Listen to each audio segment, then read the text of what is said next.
everybody, for coming to the Aaron Torres Podcast YouTube page. If you could do me one quick favor, see that little black subscribe button on the bottom of your screen? Go ahead, hit that little black subscribe button. Really does help this channel grow, my audience grow, and I appreciate it more than you know. Also, quick thank you to our presenting sponsor, Betfred Sportsbook and the Betfred Sportsbook app.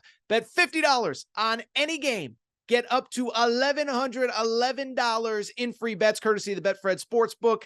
Thank you again. Now, here's the video that you came here for really quick. So it isn't very often that I talk meaningful college basketball games in July. And to be blunt, I was not planning on talking about it today. But a funny thing happened. So there is currently an international event going on called the Global Jam right now that's taking place in Toronto. It's an under-23 event where most teams, most countries send an under-23 national team. Canada's got one there, Germany's got one there, etc. Well, the United States, for whatever reason, has decided rather than put together a team with a bunch of players from a bunch of different spots, they're just going to send a college team to represent the U.S. Last year it was Baylor, this year it was Kentucky. And Kentucky, representing the U.S. in this tournament, played their opener on Wednesday afternoon. As I said, did not think I would talk about it because this is a tough tournament, international teams, older players. Baylor was actually the U.S. representative last year and went 1-4 in this event. Thought Kentucky might struggle. Remember, this is a team. What is it? 7 true freshmen on this roster, plus 2 returnees who barely played. Antonio Reeves, the one veteran that played significant minutes last year, and then Trey Mitchell, the forward who just transferred in from West Virginia a few weeks ago. So young team, international tournament, 7 freshmen on this roster. Of course, one of them is hurt right now, Aaron Bradshaw. Didn't know what to expect from Kentucky, but decided to tune in and check it out anyway. Well, what I can say is I was genuinely shocked at how good Kentucky, representing the U.S. in this tournament, looked as they took care of business 81-73 against Germany in the opener. 8-point differential, not indicative of how good Kentucky looked for most of this game and how one-sided this game was. And so I do want to react a little bit. I do want to talk about what I saw, and I will do it with the caveat by saying it's July 12th, maybe July 13th as you listen to this, and a lot's going to change between now and March, okay? Oh, by the way, Kentucky plays on Thursday again, so by the time you listen to this, who knows what's going to happen. But all I can do is react to what I know right now. And let me give a spade a spade. Let me call a spade a spade. Let me give credit where it's due. Kentucky looked a lot better than I thought. And I'm genuinely excited to break down this game as they take care of business against Germany. The first thing that stood out about this Kentucky team is pretty straightforward. This is just a much more athletic, fast-paced team than they've had over the last couple years. And if you go back and if you've watched Kentucky basketball, you know what Kentucky's been about over the last 2-3 years. Well, really the last 2 years. It's been about Oscar Tshiebwe. And I love Oscar Tshiebwe. I think he was great for Kentucky, National Player of the Year 2022. And I think he's been great for college basketball. I'm glad that we got another year of him this past year. But at the same time, I don't think I realized how much you have to adjust for Oscar Tshiebwe when he's on your roster until he wasn't there on Wednesday afternoon. Great player, great kid, wish him nothing but the best.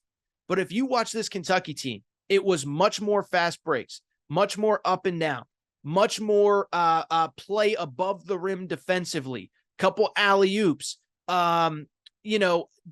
three-quarter court traps on defense. It just looks like a completely different team. And to be blunt, you know what it looks like? An early era John Calipari team. I remember watching Alabama this past year, and I remember saying, Alabama looks more like those old school Calipari Kentucky teams of 2010, 2011, 12, 13, 14 than Kentucky does. Well, this team is young, but they're athletic, they're skilled, they play hard. And I think I can't guarantee what they're going to win and lose. They're going to be more fun to watch. It's going to be a much more aesthetically pleasing team to watch going forward. Beyond that, the second biggest takeaway, this team's hungry, man. Like they competed so hard on both ends of the court. They played together, which is kind of incredible considering that they've only had 10, 12 practices together as a group, if that, as they've added new players this spring. I thought they looked really good. And that was kind of another interesting thought that I had. I understand that college basketball in 2023 is an older person's sport. I understand that in a perfect world, you want to get old, stay old, all that. But what I'll also say is something that has always kind of stuck with me, which is that sometimes younger can be better from this perspective. You get a bunch of older players, guys that have had success at the college level, whether it's as a transfer or at the current school. Sometimes guys are set in their ways. Sometimes they think they can cut corners. Sometimes they think they don't have to do what the coach is telling them to. When you get a young team with a bunch of dudes with a chip on their shoulder, and more importantly, guys that have something to prove, then you get what we saw on Wednesday with Kentucky, where guys are flying all over the floor. Guys are diving on the floor, defending, like I said, trapping in the corner, three-quarters court. There was just a youthful energy to this Kentucky team that I really enjoyed watching on Wednesday, again, knowing that there's a lot more games to be played in this tournament before we even get to November, December, January. In terms of individual players, a couple things stood out. One, Kentucky's last edition may have been the most important. So Trey Mitchell, as I said, West Virginia transfer, was the kid we talked about a few weeks ago, was at West Virginia, was happy at West Virginia, but obviously the Bob Huggins situation happened and decided to look around. He ends up committing to Kentucky, and boy, oh boy, did Kentucky need him. So first of all, it's worth noting, Kentucky has two big guys that are hurt. Aaron Bradshaw hurt his foot a few weeks ago. We talked about it on the show. And then, oh, by the way, Ugonna Onyenso really was supposed to be the starting center. He got hurt in practice going into this event. I think it was an ankle. And so this kid, Trey Mitchell, is very important. 6'8", 6'9", can play the 4 when needed, but played the 5 on Wednesday. And Kentucky didn't miss a beat. I thought they were better with him as a 5 than maybe with him potentially as a 4. Handled the boards, but then more importantly, showed a lot of versatility on offense, the stuff that we talked about on this show when he committed. 20 points, 3 3-pointers, and it was really 2 3-pointers late or early in the second half, that really kind of opened things up and really gave Kentucky the lead and gave him confidence. Speaking of confidence, good to see Antonio Reeves back. That's, of course, the player entered the NBA draft, removed his name from the draft. There was a short amount of time where no one was sure, was he going to come back to Kentucky? Was he going to try to transfer? Well, he comes back and he looks like the Antonio Reeves that we saw late last season for Kentucky, 24 points against Team USA. I think what's interesting about that is a couple things. One, it's just a carryover from what we saw last year. This was a guy that, as I said, when he came back, was one of the best guards in college basketball late in the year. 37 points at Arkansas late in the year. 22 points in the SEC tournament against Vandy. 22 points against Providence in the opening round of the NCAA tournament. And what's especially interesting to me about his performance on Wednesday is he's the only guy that Germany really had a scouting report on. They knew what he did well. They knew what he didn't do well, how to limit him, and he still goes for 24. In terms of the freshman, listen, I think it goes without saying, DJ Wagner was awesome. And it's funny, and we've talked about this, but I do think there's been a little bit of a cool revisionist history thing on DJ Wagner, where it feels like he's gone from properly rated to maybe even a little bit underrated. And to me, the reason why is pretty straightforward. He's basically been deemed, this is, of course, 5-star son of DeJuan Wagner. I think any Kentucky fan listening knows, but for a non-Kentucky fan, he's basically been the number 1 high school player in this class, essentially since they started ranking the class of 2023. And so I think what happened was evaluators kind of got tired of watching him. He didn't have the best senior year, wasn't perfect. And it's I think there was this thing of maybe he's been overrated all along. No, he's been awesome all along. I think everybody just got tired of talking about him. Finishes as a top 5 prospect, but he ends up being the MVP of the McDonald's All-American game. He was awesome on whatever it was, Wednesday afternoon. I keep wanting to say Thursday, Saturday. It was Wednesday. Finishes with 16.6 assists. He was phenomenal. 3-point shooting, most importantly, can get to the rim, something we have talked about with Kentucky basketball. For this whole thing to go, you need a guard that can make plays off the dribble. He can do that. And then in terms of everybody else, listen, I thought Reed Sheppard, the freshman from Kentucky, showed flashes, offense, defense, both ends of the court, hustle, smart basketball. There's a pretty cool play where there was 1 second left on the shot clock with an out-of-bounds play, and he finds a guy wide open for an alley-oop. Rob Dillingham, freshman point guard, little bit out of control at certain points, but that was what was expected. I think he's going to provide instant offense off the bench.